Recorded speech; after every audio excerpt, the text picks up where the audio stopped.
തൻ്റെ രോഗവിവരത്തെപ്പറ്റി വെളിപ്പെടുത്തി നടി ഗ്രേസ് ആൻ്റണി. തനിക്ക് ഡിസ്ക് ബൾജ് ചെയ്തു വരികയായിരുന്നുവെന്നും നടക്കാൻ കഴിയാതെ തളർന്നു പോകുന്ന നിലയിലേക്ക് വരെ എത്തിയിരുന്നുവെന്നും താരം വെളിപ്പെടുത്തി. സർജറി ചെയ്യുന്ന കാര്യം ആദ്യം അറിയിച്ചത് നടൻ മമ്മൂട്ടിയായിരുന്നുവെന്നും ഗ്രേസ് ആൻ്റണി ഒരു ഓൺലൈൻ മാധ്യമത്തിന് നൽകിയ അഭിമുഖത്തിൽ പറഞ്ഞു.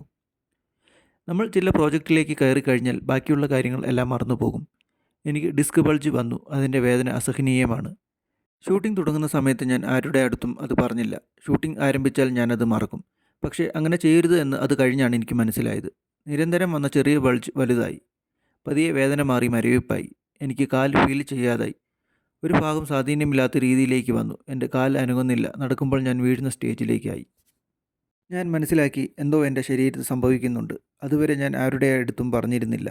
അത് തെറ്റായിപ്പോയി. നമ്മുടെ ആരോഗ്യം നമ്മൾ നോക്കണമായിരുന്നു. അവസാനം കഴിഞ്ഞ വർഷം സെപ്റ്റംബറിലാണ് സർജറി ചെയ്തത്. അതെടുത്തു മാറ്റി.